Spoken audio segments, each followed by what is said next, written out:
Good evening and welcome to Aging Matters, a program sponsored by the Berks County Area Agency on Aging.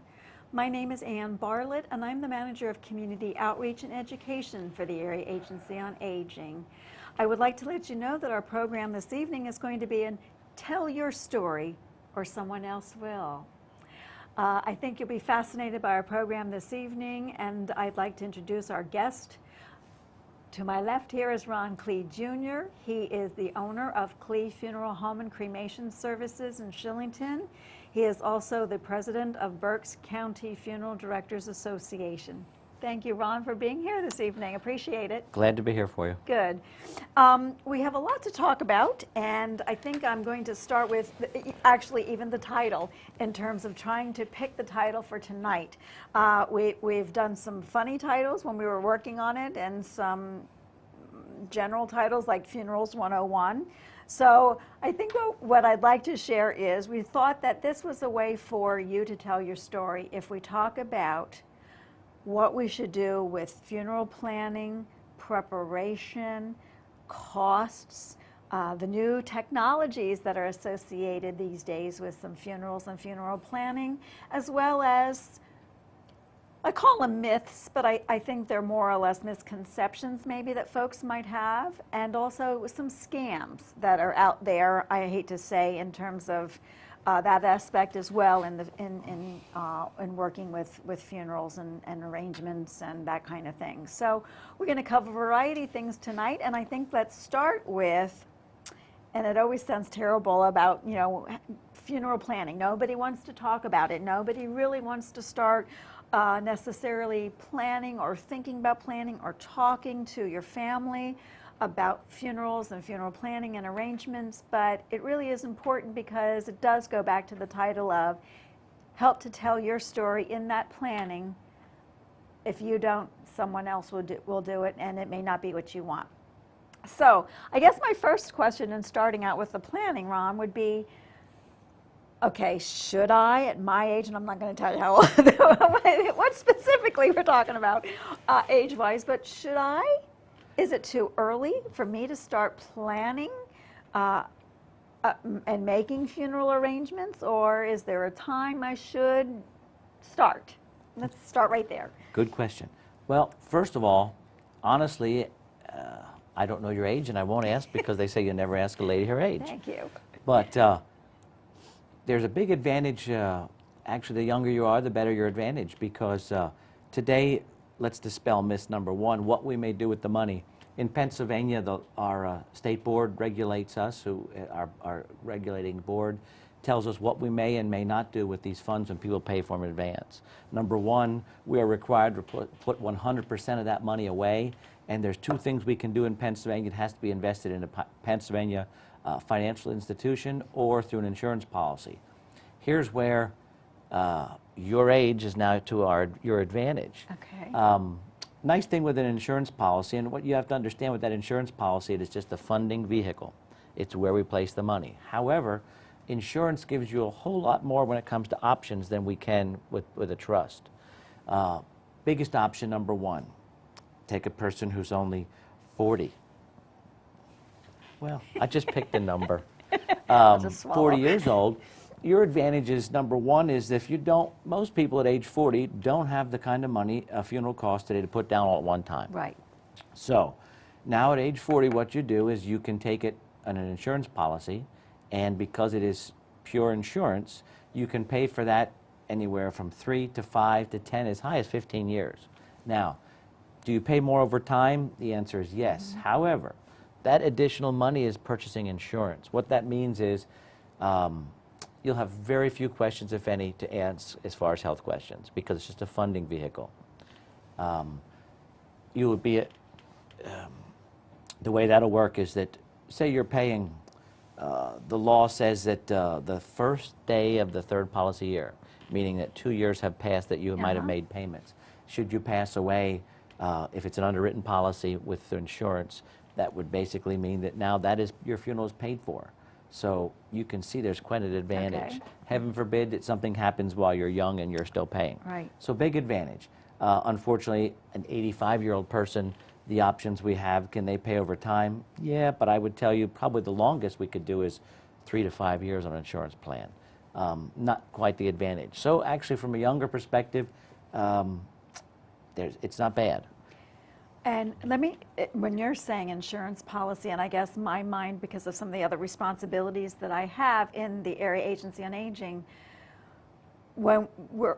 there are other people who have taken out long-term care insurance policies for the need for maybe home health in their home, or if they need to make a move to a personal care facility, they have that insurance to help pay for that. That's not the same thing.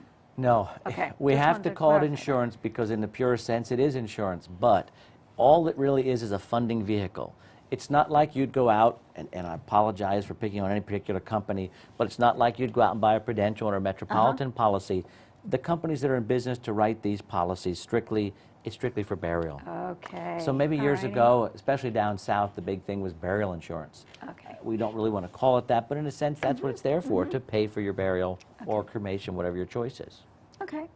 And if, so you as the Directors Association, you have the lists, you can provide lists of who somebody like me would contact As far as? for those insurance companies that will be, provide that? the way that it's really done is you'll select the funeral home of your choosing. You would sit down with them. Some funeral homes, you'll sit with the, let's dispel some myths again. Number one, in Pennsylvania, to do a prearranged funeral, it requires you to be a licensed funeral director. Okay. And that you can go in the Department of State and find out who is licensed and who isn't. Okay. And two, if you're using an insurance product, it requires you to have an insurance license. So Pennsylvania is very protective from a consumer standpoint that it requires 2 licenses if you're going to use insurance. You meet with this person, you sit down and they'll ask you questions so that you can basically tell your story. Okay. Rather than somebody else telling it. I think the nicest thing is when a husband and wife comes in, and it doesn't necessarily have to be that way, but when they come in, the last thing you want to do is when you're sitting down, like we're sitting tonight, with a person, and it's because their spouse has just passed away. Now they are stuck doing it by themselves. So it's so nice when the two can come in together, and who better to know what you want than you? But you sit down, you figure out what you want, they're going to come up with a cost, and then they'll give you your options as to how you can pay for it. Okay. And then all the things are yours. And don't be pressured into signing on the dotted line that day. You know, take your time. If anybody tells you this price expires at midnight tonight, if you don't sign here, it goes up tomorrow, go it's a somewhere- deal, it's a clear, go okay. somewhere else. Okay. This should be a non-pressure situation. Okay. That's not how you... I'm a firm believer in a golden rule. You treat people the way you want to be treated, and I want some time to digest this. And you know what? Go home, give it to your kids, your brother and sister, whoever. Let them all look at it. Make sure this is what you want, and it's the right thing for you. So we've talked a little bit about the options in terms of paying for it, younger and older. And I realize that it's too difficult to give a cost because there's so many different variables and options for individuals. I could want something, you could want something totally different. So let's, before we talk about that, talk about when I meet with a funeral director and I say, okay, I kind of know that, you know, I want this type of thing. What are all the things that I'm considering in a prepaid funeral? You know, everything, you know, from the music that's playing to the casket, and do I need that, and so on. So what are the things we're going to talk about? Well, first thing is, when you sit down with a licensed funeral director in Pennsylvania, we are required by the Federal Trade Commission to present you with an itemized price list. That way, best way to think about it is like a menu when you go into a restaurant. Okay. Certainly not everything on there will apply to you, but it lets you know that these are our charges for things you may or may not select. Should tell you what you must and what are your choice that you do not have to. Okay. So that's number one. And when you walk out of there, you should have an itemized estimate. I say an estimate because you get as close as you can. We'll estimate a newspaper notice because it's hard to decide what it costs today and what it will cost 15 years from now. Yes. And that's important that you have that. And as far as prices, you know, your two, I shouldn't say two, but the biggest options today are either burial or cremation. And those are personal preferences. Right or wrong, it's what you decide. A lot of people, let's dispel a myth about cremation. People say, well, it's the least expensive. Right. Okay. Is it? It can be. Okay. Pennsylvania, our cremation rate is 25%, ahead of some states, behind some of the larger states like Florida, California. And the Midwest, I'm sorry, the Pacific Coast is much higher. So Pennsylvania, our numbers are rising. But can it be less expensive? Absolutely. Can it cost as much or more than a burial? Absolutely. It all depends on what you want. So let's just quickly, if we have a minute or so, to compare why it would be and maybe it's what I want versus what I need. So would it cost more if I'm just doing a cremation? Do I need to have I'll say the casket and the other things that I see when it's not cremation? So is, whatever box or urn or whatever for my ashes are certainly going to be probably cost less than the casket, but what else might come into play? Well, let's dispel a few myths. Okay. Number one, in Pennsylvania, there's no law that says you have to be embalmed, especially if you're choosing a cremation with no service. Number two, there's no law that says you have to purchase a casket. For cremation with no service, no viewing, minimal, lack of better terms, cardboard container for privacy is all that is required. And that the crematory makes it required. There's no law that says that.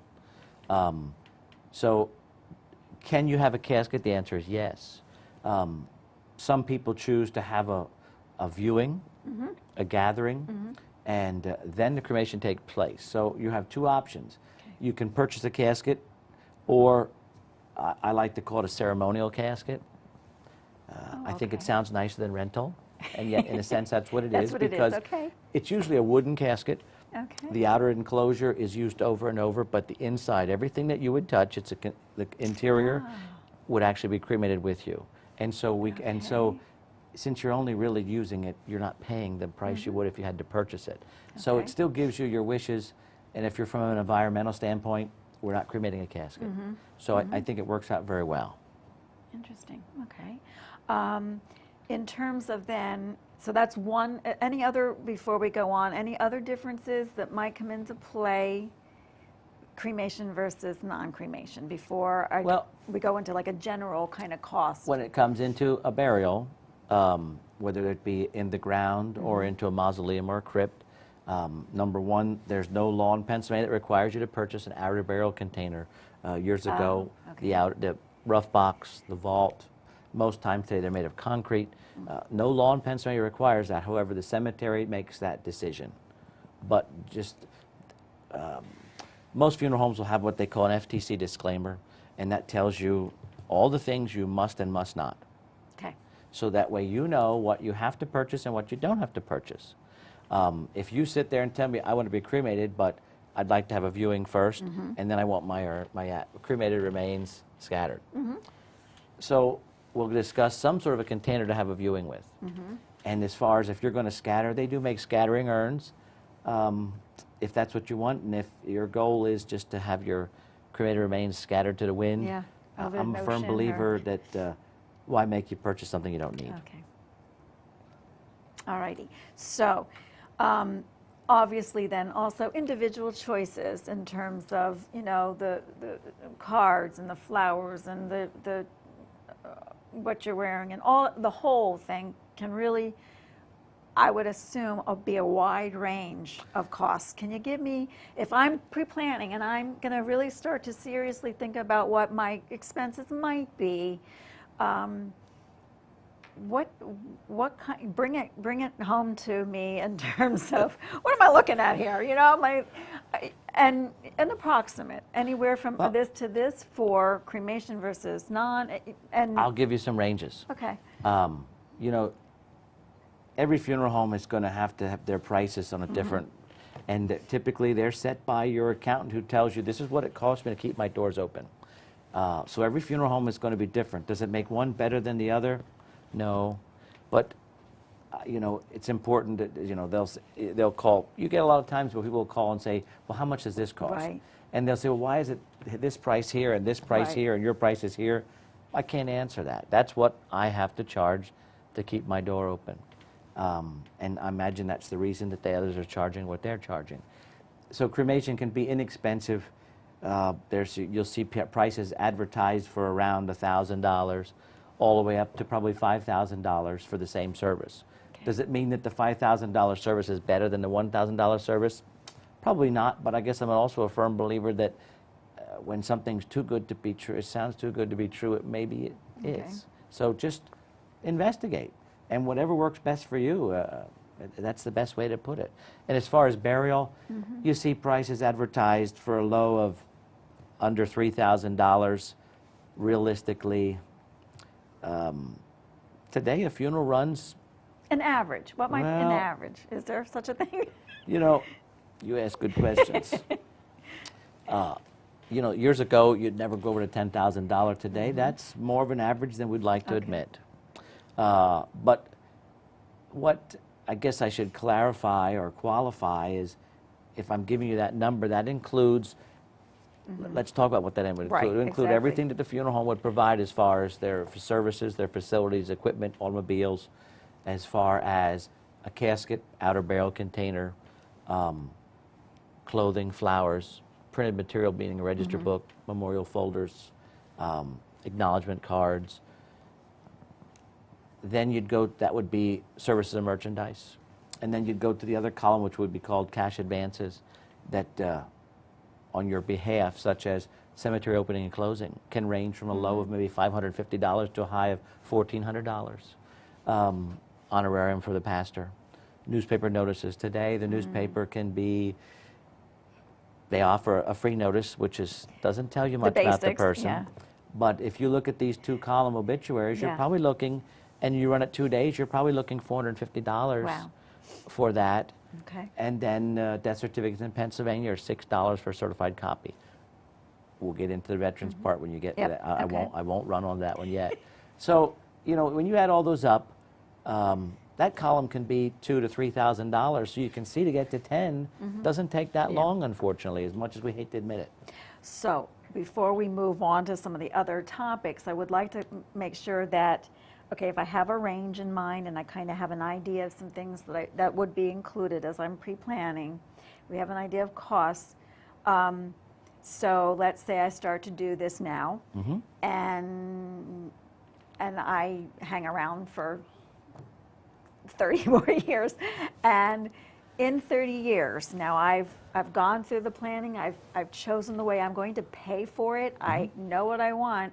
So in 30 years, then, are there going to be more? Are you going to charge me some more money because 30 years went by, and you know, there's, you know, the inflation on the cost of things? That's another good Can I question. rest easy? Well, you can rest. I'm not sure how easy, but here's the way to look at this. Number one is that we make a price out of today's costs. And so you're paying for it at today's Right. cost, which fortunately for you is always going to be less than tomorrow, because things go up and we have no control over that. Every funeral home is going to be different. So I advise Okay. you, read the fine Okay. print. Every funeral home is going to be different. The way that works, whether it gets put into insurance or it gets put into, I use a trust. The trust product has interest compounded quarterly. We use that money, that interest stays in the policy. It's an irrevocable, or irrevocable, however you choose to say it, burial reserve. And what's nice about that, and with what you do, it'll explain even better, is it qualifies you for the Medicare, Medicaid. So you don't lose those qualifications, because that money gets put into the trust, and the only way that money comes out is with a death certificate. But what's nice is that money earns interest compounded quarterly, Okay. and even with the insurance, each one is different, whether it's simple or compounded. Each insurance company's going to have a little bit of different offer. Okay. Good, bad, indifferent, doesn't matter. But what you want to know is that the money you pay today will cover what it Right. costs in the future. Now, there's some things I can control and some things I can't.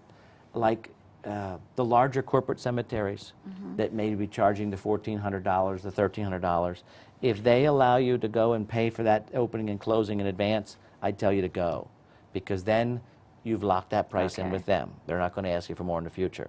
It takes some of the risk from me away, because I won't guarantee cash advances anymore. Some funeral homes will, and that's their choice.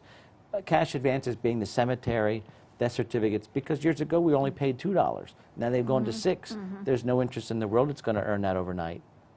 And the same with the newspapers. We used to pay $32.50, and now we're paying $300 and $400. And I don't fault the newspaper. That's just how it is. I mean, I understand business.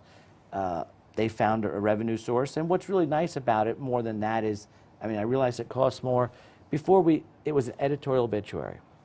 Again, not faulting our newspaper, but I would give the information, they would print what they wanted. Today, you read some of them. They tell the story. Yep. And so I always tell the family, I'll make the basic, I send it to them or have them look at it and let them tell me what they want to say. Okay.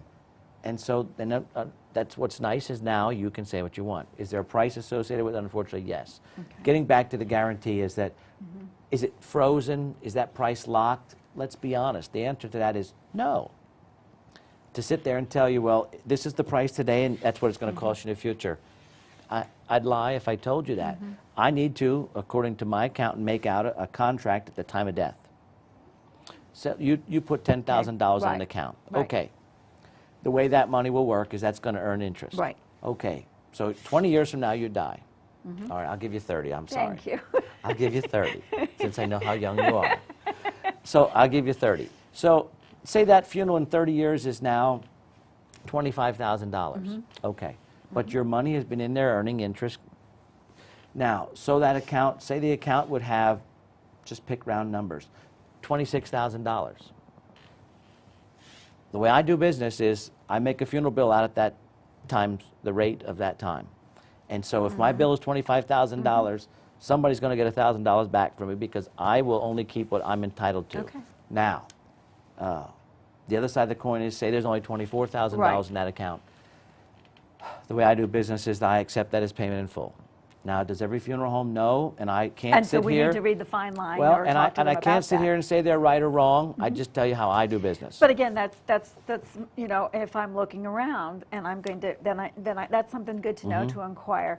We're gonna keep moving on because I know there's so many different aspects of everything. But one quick thing regarding veterans and the death of a veteran. Do you, as the funeral director, make all of the necessary arrangements for the things that they are entitled to, the flag and so on? Okay. We have Let's dispel maybe a on that. myth. Let's dispel Okay. one myth. Every funeral director in Berks County can provide all the veteran services. You don't think you have to go to a particular place. We all can provide those services. Number one, any honorably discharged veteran is entitled to burial space and their spouse at any national cemetery, our closest one being Indiantown Gap National Cemetery. We, as the funeral director, make those arrangements for you. Okay. Every veteran and their spouse is entitled to free certified copies of the death certificate, and we do that for you as well. Every honorably discharged veteran is entitled to a flag, whether it's burial or cremation, and we take care of that as well. Okay. We have a tremendous Veterans Affairs office here in Berks County who works very well with us and with the people. There's a burial benefit, and it's going to depend a lot on income, spouses, and the best thing is to go into them. We get appointments for them. Okay. We send them into them, provide the information, and they're amazing. They work with the people, and we couldn't be happier. They'll also provide a marker, depending what branch, what war they served in, or there's even a peacetime that is a flag holder that goes to the cemetery. We provide, the funeral director takes care of all that. Okay. So that those things are for every And that's veteran. nice. That's a nice thing to know that that's all taken care of, and that's one less thing that Sure you is. have to worry about at that time. Any other, we have two things I'd like to hit upon before we, well, the scams, but also then if there's any last misconceptions maybe that you may hear or the association hears as the funeral directors get together, you know, that seems to be kind of happening in common, that are questions that are going out there, and you want to clarify anything that you haven't done. You've clarified a lot of things already. Well, our newest thing is where we buy our caskets from. Oh, okay. Used to be that they were all made in America. Now we have to say North America because there's some made in Mexico. But the newest thing is importing caskets from China. I have mixed feelings. Is the Chinese product inferior? I would say no. Does it cost less? Yeah, 40 cents on the dollar. So you can see there, I can understand why some funeral directors choose this. I don't fault them for that. I, so far, have chosen to stay with American-made caskets. Have I used foreign caskets? Yes. Okay. I do believe there's a niche every once in a while where I can provide something to a family that otherwise they couldn't afford. And so I think there's where I love that niche. Okay. One of the things I did forget to mention is that we wanted to talk about quickly about some new technologies. I've been reading a lot of, we've seen online condolences. I think some memorial type of services have some video streamings that we're watching. Anything else? Are those two, that, others, or those two the latest at this point? It seems like every day there's something new. Oh, really? Okay. The video tribute, where you provide the photographs and we have them scanned and put onto a DVD and played. In my particular funeral home, I even have televisions in the bathroom. So no matter where you go, you will not miss. Okay. But what's kind of neat about it is, again, I'm a firm believer, a picture says 1,000 words. I mean, what better to show? The unfortunate thing is, the old saying, and I'll get in trouble for it, but I'll say it anyway, we're morticians, not more magicians. Unfortunately, the state, when someone passes away, we can't duplicate a robust individual when they've wasted away to nothing. And we'd all love to believe we're the best at what we do, but the picture's going to show the real life of that person. And as we wrap up, so those things like that video streaming and online condolences and things like that are all part of the discussion I would have with you pre-planning, and I say, I kind of like that, and I'm putting aside some photos, the better shots of me. That's part of the discussion at that time too. Okay. Yeah. I know that I would like to quickly say as we wrap up that there are some scams. Unfortunately, I truly don't know that they're in Berks County. I can just say that some of the things that we have heard have been things that unscrupulous funeral directors are trying to get some more funds out of folks after it's been prepaid and things like that. I would also suggest, I'm going to wrap up by saying that you do go, and when you are looking to go to a licensed funeral director, and check those things out, make comparisons, read the fine print, and there's a lot to think about, a lot to do. We are running out of time, so I'm going to wrap it up. One last second, if you have anything to say, Ron, before we head out. Well, I think the most important thing is you have to feel comfortable with who you're going to sit down with. And I don't think there's anything wrong with meeting with more than one place. Okay. I think each place is very unique. Each funeral director is going to be very much of an individual. You want to be comfortable with who you're doing business with, because this is your chance to do business with someone that you're comfortable with. When you're gone, you don't have that choice. Right. All righty. Well, thank you so much. I appreciate you being here, Ron. Again, I'd like to thank Ron Klee, who is the president of the Berks County Funeral Directors Association and owner of Klee Funeral Home and Cremation Services in Shillington. And again, on behalf of our agency, the Berks County Area Agency on Aging, I'd like to thank you for tuning in to Aging Matters.